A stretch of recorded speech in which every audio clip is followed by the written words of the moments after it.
Naila, seorang wanita muda berusia 25 tahun, menjalani hidup sederhana meskipun berasal dari keluarga kaya raya. Ia sering merenung, membandingkan kehidupannya dengan saudara-saudaranya yang menikmati segala kemewahan tanpa usaha. Namun, baginya, kebebasan untuk menentukan jalan hidup sendiri jauh lebih berharga daripada sekadar bergelimang harta. Ada kebanggaan tersendiri dalam setiap pencapaiannya, meski banyak orang menganggap pilihannya aneh. Terkadang, ia merasa lelah dengan ekspektasi orang-orang terhadapnya, tetapi ia tetap teguh pada prinsipnya, menjadi sukses dengan usahanya sendiri. Sejak kecil, ia lebih suka mandiri dan bekerja keras tanpa memanfaatkan status keluarganya. Hari itu, ia menerima pesan dari grup teman SMA yang mengundangnya untuk buka puasa bersama di restoran mewah yang terkenal di kota. Meskipun ragu, ia memutuskan untuk datang demi mengenang masa-masa sekolah. Saat membaca undangan tersebut, Naila teringat masa-masa SMA yang penuh kenangan. Ia dulu memiliki lingkaran pertemanan yang cukup akrab, tetapi setelah lulus, banyak dari mereka yang berubah, sibuk dengan kehidupannya masing-masing. Ia sendiri memilih jalur yang berbeda, tidak terlibat dalam gaya hidup glamor seperti beberapa teman lainnya. Namun, ia tetap ingin melihat mereka kembali, berharap bisa berbincang tentang masa lalu tanpa ada perbedaan status sosial yang memisahkan. Naila bekerja sebagai desainer interior di sebuah perusahaan kecil yang ia bangun sendiri. Tidak banyak yang tahu bahwa ia adalah pewaris salah satu konglomerat terbesar di negeri ini. Ia lebih suka hidup jauh dari sorotan publik dan tidak pernah membanggakan kekayaannya. Baginya, kesuksesan adalah sesuatu yang harus diraih dengan usaha sendiri, bukan sekadar warisan dari orang tua. Hari itu, ia memilih pakaian sederhana berupa blus putih polos dan celana kain hitam. Naila tidak pernah terlalu memikirkan penampilan mewah. Yang penting baginya adalah kenyamanan.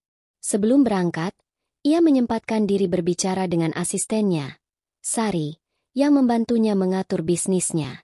Sari sempat menanyakan mengapa Naila memilih bertemu dengan teman-temannya di restoran mahal, tetapi Naila hanya tersenyum dan menjawab, "Sesekali bertemu mereka tidak ada salahnya. Aku hanya ingin melihat apakah mereka masih seperti dulu." Dalam perjalanan menuju restoran, ia melihat seorang ibu tua yang kesulitan membawa belanjaannya di pinggir jalan. Tanpa ragu, Naila menghentikan langkahnya dan membantu wanita itu membawa barang-barangnya sampai ke rumah kontrakan kecil di sebuah gang sempit. Wanita itu berterima kasih dengan tulus, tetapi karena kejadian itu, pakaian Naila menjadi sedikit lusuh dan ada noda debu di lengannya. Ia hanya tersenyum dan menepuk-nepuk pakaiannya, tidak terlalu memikirkan penampilannya yang kini tampak kurang sempurna. Sesampainya di restoran, Naila merasa takjub dengan kemewahannya. Bangunan megah dengan lampu kristal yang bergelantungan di langit-langit, meja-meja yang tertata rapi dengan peralatan makan berkelas, serta para tamu yang mengenakan pakaian glamor memenuhi ruangan. Namun, begitu ia melangkah masuk, ia langsung mendapat tatapan aneh dari beberapa pengunjung dan pegawai restoran. Perasaan tak nyaman mulai menjalar di dadanya, seolah-olah ia adalah tamu tak diundang di sebuah pesta eksklusif. Naila bisa merasakan pandangan mereka menelusuri dirinya dari ujung kepala hingga kaki, menilai dan menghakimi dalam diam. Jantungnya berdegup lebih cepat, bukan karena gugup, tetapi karena rasa familiar dari penolakan yang pernah ia rasakan di masa lalu. Sejenak, ia bertanya-tanya apakah ia telah membuat keputusan yang salah dengan datang ke tempat ini. Para tamu di dalam restoran berbincang dengan nada tinggi, membahas bisnis dan gaya hidup mewah mereka. Pelayan-pelayan berjalan anggun, melayani tamu-tamu dengan senyuman yang terlihat profesional.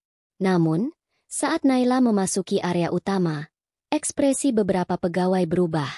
Ada seorang wanita muda bergaun elegan yang duduk di dekat pintu masuk, melirik Naila dari ujung kepala hingga ujung kaki, lalu berbisik kepada temannya sambil terkekeh. Naila mengabaikan tatapan mereka dan tetap melangkah ke dalam. Ia melihat meja yang sudah dipesan oleh teman-temannya dan mencoba mencari mereka. Namun, sebelum ia sempat sampai, seorang pelayan menghampirinya dengan ekspresi merendahkan. Pria itu tampak ragu, seolah tidak percaya bahwa Naila benar-benar datang sebagai tamu. Pelayan tersebut bertanya dengan nada sinis apakah Naila yakin berada di tempat yang benar. "Maaf, restoran ini sudah penuh. Kecuali jika Anda memiliki reservasi, ucapnya dengan nada tidak ramah. Naila mengangguk dan menyebutkan nama grup temannya. Namun, pelayan itu masih menatapnya skeptis, lalu melirik pakaian Naila seolah menilai bahwa ia tidak pantas berada di tempat semewah ini. Beberapa pengunjung mulai berbisik dan tersenyum mengejek. Seorang pria parubaya yang duduk di dekat kasir bahkan tertawa kecil, lalu bergumam. Sepertinya restoran ini mulai sembarangan menerima tamu. Beberapa pegawai lain juga terlihat ragu untuk melayani Naila. Saat Naila mencoba menjelaskan bahwa ia diundang untuk acara buka puasa bersama, pelayan itu justru mencibir dan menyuruhnya keluar. Maaf, tapi restoran ini tidak melayani tamu tanpa reservasi pribadi, ucapnya dengan nada dingin, sambil melipat tangan di dada. Naila menatapnya, berusaha tetap tenang meski hatinya mulai bergejolak.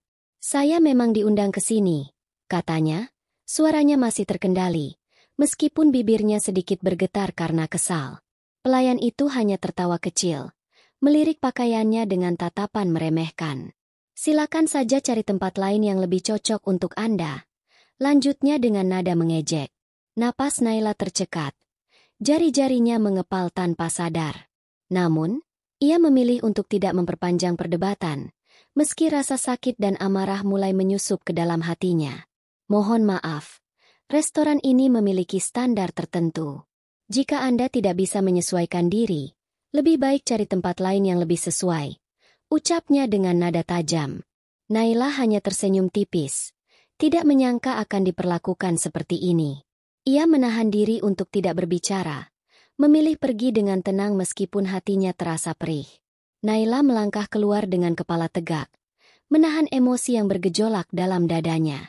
Ia menarik napas dalam-dalam, menenangkan diri sebelum melirik sekilas ke arah restoran itu. Mereka tidak tahu siapa dirinya sebenarnya, dan betapa besar kesalahan yang baru saja mereka buat. Namun, Naila memilih untuk tidak bereaksi saat ini. Ada cara yang lebih elegan untuk menjawab perlakuan mereka. Dan perlakuan mereka akan segera berbalik menghantam mereka sendiri. Naila melangkah keluar dari restoran dengan hati yang masih bergejolak. Dadanya terasa sesak, campuran antara amarah, kekecewaan, dan rasa tidak percaya atas perlakuan yang baru saja ia terima. Udara malam yang seharusnya menenangkan malah terasa menyesakan, seakan seluruh dunia ikut menghakiminya.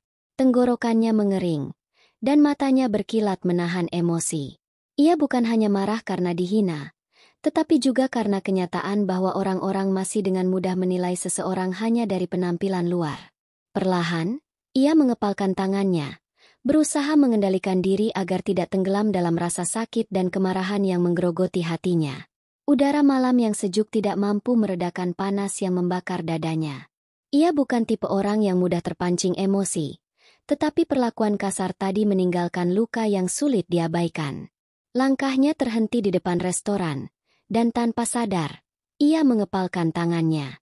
Orang-orang di dalam sana telah menghakiminya hanya dari penampilannya, seolah-olah ia bukan siapa-siapa.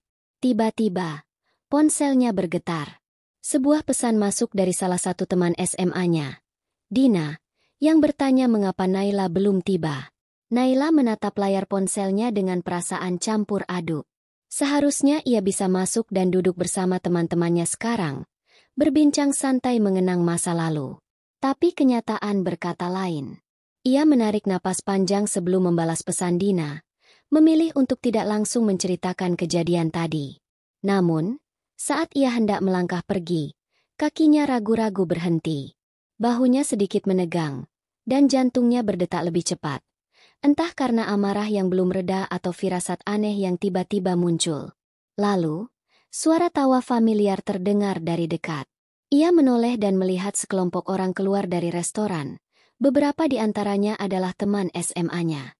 Mereka terlihat bercanda, tetapi mendadak terdiam saat melihat Naila berdiri di sana. Tatapan mereka menyiratkan keterkejutan dan kebingungan. Dina segera menghampiri Naila dengan wajah penuh tanda tanya. Naila, kenapa kamu di luar? Kita sudah nunggu di dalam, ucapnya dengan nada bingung.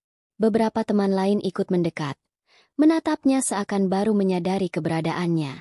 Naila tersenyum tipis. Sepertinya pegawai restoran ini tidak berpikir aku cukup pantas untuk makan di sini. Jawabnya dengan nada santai, meski hatinya masih terasa panas. Tatapan teman-temannya berubah. Dina mengerutkan kening. Bibirnya sedikit terbuka seolah ingin berkata sesuatu tetapi terhenti oleh kebingungan. Andre mengalihkan pandangannya ke restoran dengan rahang yang mengencang, seakan mencoba menahan kemarahan. Beberapa yang lain tampak saling bertukar pandang, ragu apakah harus bertanya atau tetap diam. Ada yang menundukkan kepala, merasa tidak nyaman dengan situasi ini, sementara yang lain menatap Naila dengan ekspresi bersalah. Ada yang tampak terkejut, ada pula yang terlihat tidak nyaman. Salah satu dari mereka, Andre, melirik ke dalam restoran sebelum kembali menatap Naila. Serius? Mereka nggak ngizinin kamu masuk? Naila mengangguk. Ya, karena aku terlihat seperti orang yang salah tempat. Suasana mendadak canggung. Dina tampak kesal dan segera berbalik, masuk kembali ke restoran untuk menegur pegawai yang mengusir Naila. Namun, Naila menahannya. Sudahlah, Dina, aku nggak mau bikin keributan, katanya lembut. Tapi di dalam hatinya, ia tahu bahwa kejadian ini tidak bisa dibiarkan begitu saja. Setelah obrolan singkat itu, Naila berpikir untuk pulang, tetapi Andre menahannya. Tunggu, Nai, aku nggak bisa terima ini. Kalau mereka tahu siapa kamu sebenarnya, mereka pasti menyesal sudah berlaku kasar begitu, katanya. Naila menggeleng. Bukan itu intinya. Andre, aku nggak butuh perlakuan spesial hanya karena latar belakangku. Tapi kalau mereka bisa memperlakukan aku seperti ini, bagaimana dengan orang lain yang mungkin mengalami hal yang sama? Mereka semua terdiam, mencerna kata-kata Naila. Dina akhirnya berkata, kita nggak bisa tinggal diam. Aku kenal pemilik restoran ini. Aku akan bicara langsung dengannya. Tanpa sepengetahuan Naila, Dina segera menghubungi sepupunya yang bekerja di media lokal, menceritakan kejadian yang baru saja terjadi. Sementara itu, Andre menelepon temannya yang mengenal salah satu pemilik restoran, berusaha mencari tahu apakah perlakuan diskriminatif seperti ini sering terjadi. Beberapa teman lain juga ikut menyebarkan cerita ini ke grup alumni mereka, berharap bisa mendapatkan perhatian lebih luas.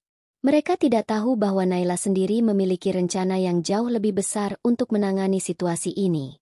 Mereka tidak tahu bahwa Naila sendiri memiliki rencana yang jauh lebih besar untuk menangani situasi ini. Setelah kejadian di restoran, berita tentang perlakuan diskriminatif yang dialami Naila mulai menyebar. Dina dan Andre tidak tinggal diam. Mereka terus menghubungi orang-orang berpengaruh untuk memastikan bahwa kejadian ini tidak berlalu begitu saja. Sementara itu, Naila sendiri mulai menyusun strategi. Ia tidak ingin sekadar membalas dendam, tetapi ingin memberikan pelajaran berharga bagi semua orang, terutama pihak restoran. Namun, di balik itu semua, ada ketakutan yang perlahan muncul dalam dirinya. Akankah ia mampu menghadapi konsekuensi dari langkah yang akan diambil? Dalam kegelisahannya, Naila kembali mengenang masa kecilnya, saat ia diajarkan oleh orang tuanya untuk tidak pernah menilai seseorang dari penampilan. Ia teringat bagaimana ia dulu sering dipandang sebelah mata oleh orang-orang yang tidak tahu siapa dirinya sebenarnya. Kenangan itu semakin memperkuat tekadnya untuk bertindak. Ia tidak hanya ingin memperjuangkan haknya sendiri, tetapi juga orang-orang lain yang pernah mengalami hal yang sama. Namun, ketakutan tetap mengintainya. Bagaimana jika upayanya malah berbalik melawan dirinya? Bagaimana jika ia tidak cukup kuat menghadapi tekanan yang akan datang? Naila, dengan bantuan beberapa teman dekatnya, mulai mengumpulkan informasi lebih lanjut tentang restoran tersebut. Ternyata, kasus diskriminasi ini bukan yang pertama kali terjadi. Banyak pelanggan lain yang memiliki latar belakang sederhana juga mengalami hal serupa, tetapi memilih diam karena takut atau tidak tahu harus berbuat apa. Semakin dalam Naila menggali, semakin marah ia dibuatnya.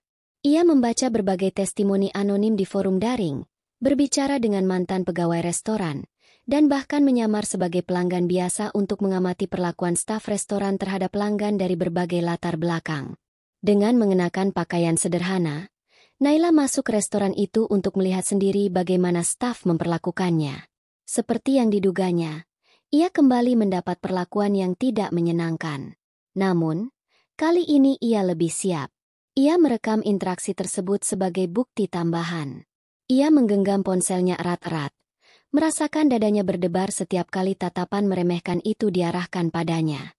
Meskipun hatinya dipenuhi kemarahan, ia tetap mempertahankan ketenangannya, memastikan bahwa semua ini akan membuahkan hasil yang besar. Alih-alih langsung mengungkapkan jati dirinya, Naila memutuskan untuk menggunakan pengaruhnya secara diam-diam. Ia meminta bantuan seorang teman yang merupakan food blogger terkenal untuk mengunjungi restoran tersebut dengan pakaian sederhana dan melihat bagaimana ia diperlakukan. Sesuai dugaan, temannya pun mengalami hal yang sama, ditolak masuk hanya karena tampilannya dianggap tidak sesuai dengan standar restoran. Tak hanya itu, Naila juga bekerja sama dengan seorang jurnalis investigasi untuk menggali lebih dalam tentang kebijakan restoran dan bagaimana manajemen sebenarnya menanggapi kasus seperti ini. Mereka mulai menghubungi mantan karyawan restoran yang pernah mengalami tekanan karena mempertanyakan kebijakan diskriminatif tersebut. Beberapa dari mereka akhirnya setuju untuk memberikan kesaksian. Naila semakin yakin bahwa perjuangannya harus terus berlanjut. Namun, dalam hatinya, ada sedikit keraguan. Akankah semua ini cukup untuk menjatuhkan restoran tersebut? Bagaimana jika mereka memiliki cara licik untuk menghindari tanggung jawab? Saat Naila dan teman-temannya mulai menyusun rencana lebih lanjut, pihak restoran sepertinya mulai curiga. Beberapa pegawai yang awalnya bersedia berbicara tiba-tiba menarik diri, diduga karena tekanan dari pihak manajemen. Bahkan ada desas-desus bahwa restoran tersebut memiliki koneksi dengan beberapa tokoh berpengaruh yang dapat mempersulit langkah Naila. Tak hanya itu, akun media sosial Naila mulai mendapat serangan dari pihak-pihak yang tidak setuju dengan tindakannya. Ada yang menganggapnya hanya mencari sensasi, ada pula yang berusaha menakut-nakutinya dengan ancaman anonim. Meskipun merasa tertekan, Naila tetap berusaha kuat dan terus melanjutkan langkahnya. Namun, di malam-malam tertentu, ia duduk sendiri di kamarnya, menatap layar ponselnya yang penuh dengan komentar kebencian. Ia menarik napas dalam, merasakan beratnya perjuangan ini. Apakah ia benar-benar sanggup? Video pengalaman buruk teman Naila di restoran itu mulai viral di media sosial. Banyak orang mengecam perlakuan restoran tersebut. Bahkan beberapa pelanggan tetap mulai mempertanyakan kebijakan diskriminatif yang diterapkan. Pemilik restoran pun mulai merasa terpojok, tetapi mereka tetap tidak mengakui kesalahan mereka. Sementara itu, Naila mulai menerima pesan-pesan dukungan dari banyak orang, termasuk dari tokoh-tokoh yang berpengaruh di industri kuliner. Namun, ada juga ancaman yang mulai berdatangan, memperingatkan agar ia tidak ikut campur. Ini semakin memperkuat tekad Naila untuk terus maju. Di tengah tekanan yang semakin besar, ia tetap tenang dan menyusun strategi untuk langkah berikutnya. Namun, di dalam dirinya, ada perasaan cemas yang tidak bisa diabaikan. Apakah semua orang yang kini mendukungnya akan tetap berada di pihaknya hingga akhir? Restoran mulai melakukan strategi defensif dengan mengeluarkan pernyataan resmi bahwa kejadian yang dialami Naila hanyalah kesalahpahaman. Mereka bahkan mencoba menyalahkan Naila dengan mengatakan bahwa ia datang dengan sikap tidak sopan. Berita ini membuat Naila semakin geram, tetapi ia harus menahan diri agar tidak terbawa emosi. Bersama jurnalis dan food blogger yang mendukungnya, Naila mulai membangun narasi yang lebih kuat di media sosial untuk melawan klaim palsu dari restoran tersebut. Ia juga mulai melakukan wawancara dengan media untuk membagikan kisahnya secara langsung. Ia berbicara dengan suara yang tegas, meskipun tangannya terasa dingin karena gugup. Ini adalah pertarungan yang tidak boleh ia menangkan dengan amarah, tetapi dengan fakta. Seiring dengan meningkatnya perhatian publik, banyak tokoh terkenal mulai ikut bersuara dan mendukung Naila. Restoran semakin terpojok karena bukti-bukti nyata terus bermunculan. Bahkan beberapa mantan karyawan yang awalnya takut mulai berani berbicara tentang perlakuan buruk restoran terhadap mereka dan pelanggan lain. Naila mulai merasa bahwa perjuangannya tidak sia-sia. Tetapi ia sadar bahwa pihak restoran tidak akan tinggal diam. Ia harus bersiap menghadapi kemungkinan terburuk. Namun, dengan dukungan yang semakin banyak, ia semakin yakin bahwa ia berada di jalur yang benar. Dengan bukti yang sudah cukup kuat, Naila akhirnya memutuskan untuk berhadapan langsung dengan manajer restoran. Ia datang dengan pakaian sederhana seperti sebelumnya dan meminta klarifikasi. Namun, reaksi manajer restoran masih tetap angkuh, menolak mengakui kesalahan mereka. Saat itulah Naila mengungkapkan identitas aslinya, membuat semua orang di restoran terkejut. Ia memperlihatkan bukti-bukti yang ia kumpulkan dan menantang manajer untuk menjelaskan kebijakan restoran yang jelas-jelas tidak adil. Reaksi para pelanggan di restoran itu pun mulai berubah, dan suasana menjadi semakin tegang. Naila siap untuk menyampaikan pukulan terakhir dalam perjuangannya. Naila berdiri di tengah restoran dengan tatapan tajam.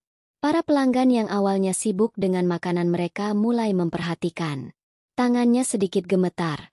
Bukan karena takut, tetapi karena amarah yang ditahan. Manajer restoran, seorang pria parubaya dengan ekspresi angkuh, menatapnya dengan penuh ketidaksabaran. "Maaf, kami tidak bisa melayani pelanggan yang tidak memenuhi standar kami," katanya dengan nada meremehkan. Namun, kali ini Naila tidak diam. Rahangnya mengatup rapat, dan matanya berkilat penuh determinasi. Ia mengeluarkan ponselnya dan memutar rekaman suara staf yang menolak pelanggan dengan alasan diskriminatif. Para pelanggan mulai berbisik-bisik. Beberapa di antaranya mengeluarkan ponsel dan merekam kejadian itu. Wajah manajer restoran yang awalnya percaya diri kini berubah tegang. Ia melirik ke sekeliling, seolah mencari dukungan, tetapi tidak ada seorang pun yang membelanya. "Ini hanya kesalahpahaman," katanya terbata-bata, mencoba mempertahankan kendali atas situasi. Namun, Naila tidak memberikan kesempatan untuk berdalih. Dengan suara lantang, ia mengungkapkan siapa dirinya sebenarnya.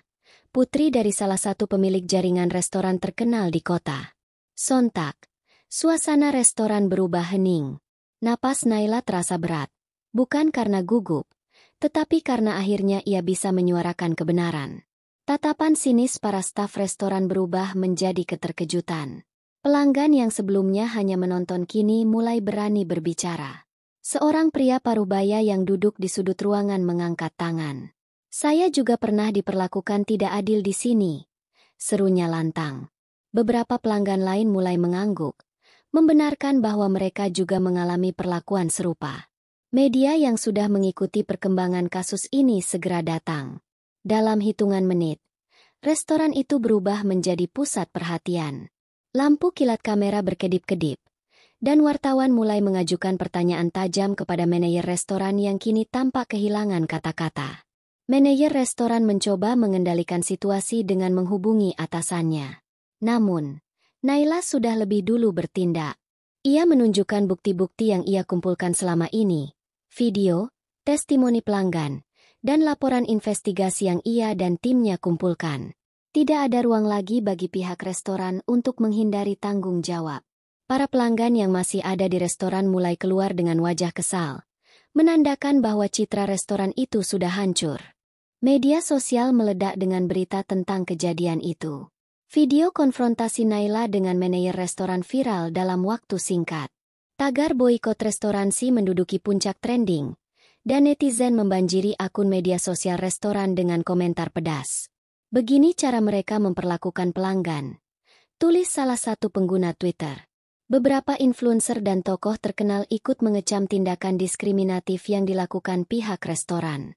"Sudah saatnya kita menolak bisnis yang tidak menghargai pelanggannya," ujar seorang aktivis hak konsumen dalam sebuah video. Sementara itu, pemilik restoran akhirnya turun tangan. Ia berusaha menghubungi Naila secara pribadi untuk menyelesaikan masalah ini tanpa melibatkan media lebih jauh. Namun, Naila menolak. Baginya, ini bukan hanya tentang dirinya.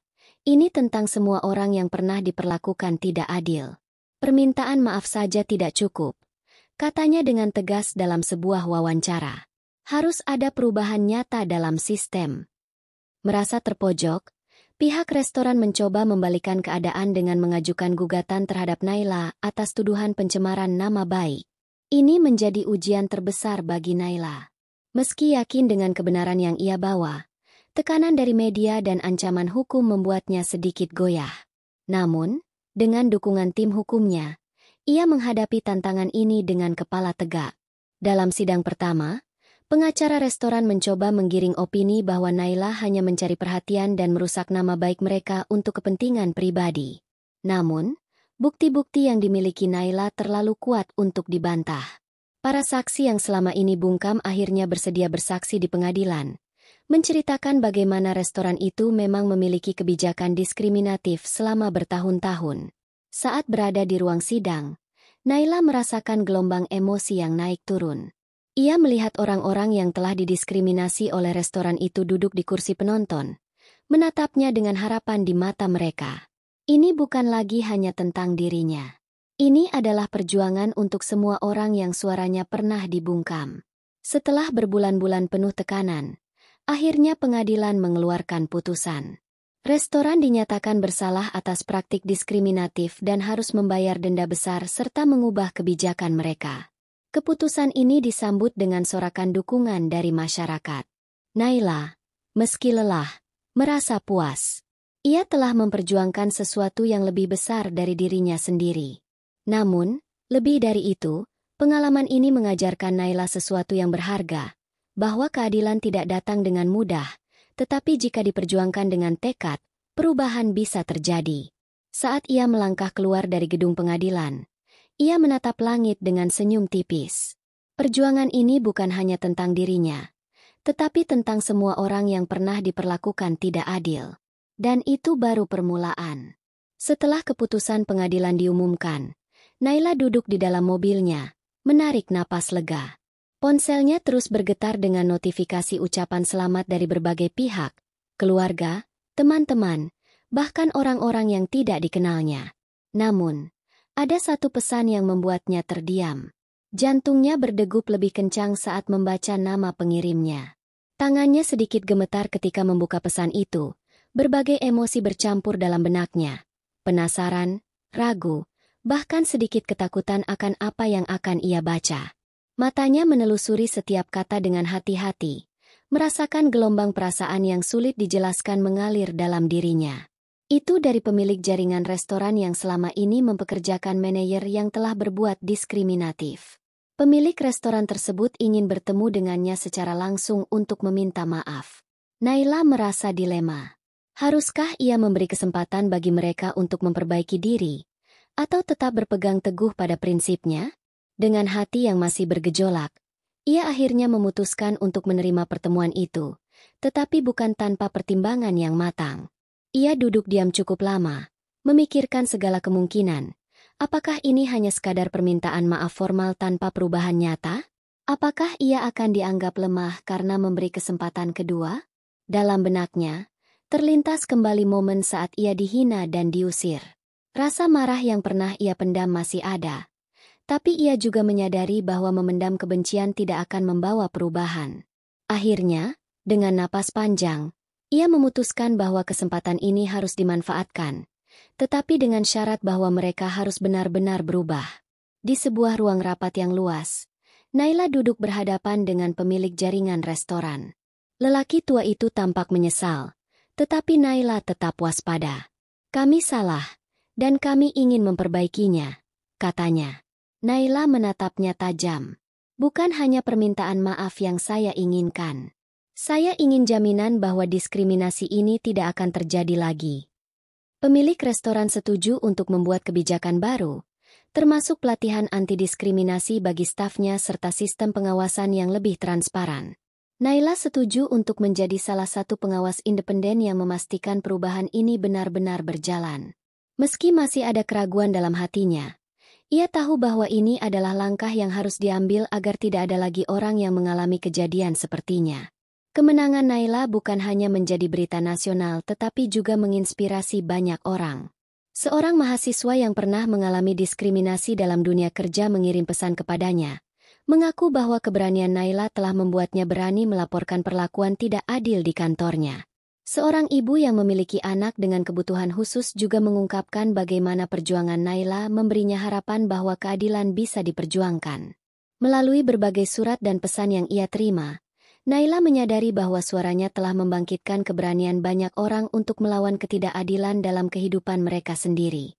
Tawaran untuk menjadi pembicara di berbagai seminar mulai berdatangan. Ia mulai berpikir bahwa mungkin inilah jalan hidupnya, memperjuangkan hak-hak orang lain.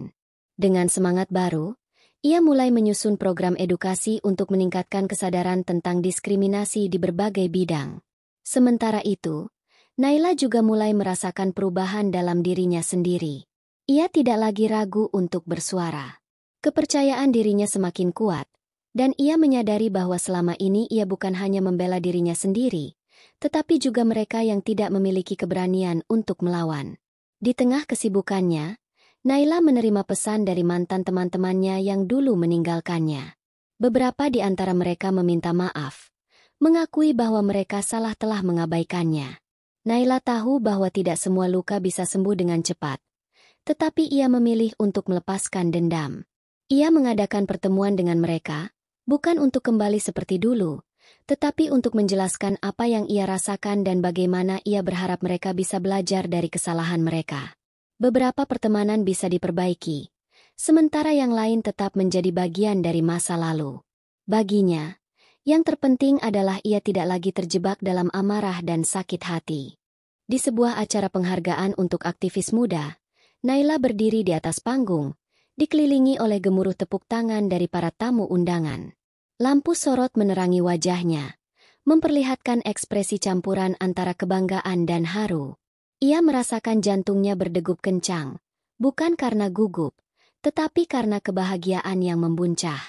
Ia menatap sekilas ke arah meja keluarganya, di mana orang tuanya tersenyum penuh kebanggaan. Di sudut lain, beberapa orang yang terinspirasi oleh perjalanannya menatapnya dengan kagum. Saat menerima penghargaan, tangannya sedikit gemetar, namun suaranya tetap mantap saat berbicara di depan mikrofon. Perubahan dimulai dari keberanian untuk berkata tidak pada ketidakadilan. Ucapnya tegas, matanya menyapu seluruh ruangan. Saat itu, ia benar-benar menyadari bahwa perjuangannya tidak sia-sia, dan ini hanyalah awal dari perjalanan panjangnya untuk membawa perubahan. Ia menerima penghargaan atas perjuangannya dalam melawan diskriminasi. Dengan suara lantang dan penuh keyakinan, ia berkata, perubahan dimulai dari keberanian untuk berkata tidak pada ketidakadilan. Ia menatap ke depan, ke arah masa depan yang masih penuh tantangan. Namun, kali ini ia tidak takut. Naila tahu bahwa perjalanan ini belum berakhir, tetapi ia siap menghadapinya. Dengan senyum di wajahnya, ia melangkah keluar dari gedung, meninggalkan jejak yang tidak akan mudah dilupakan.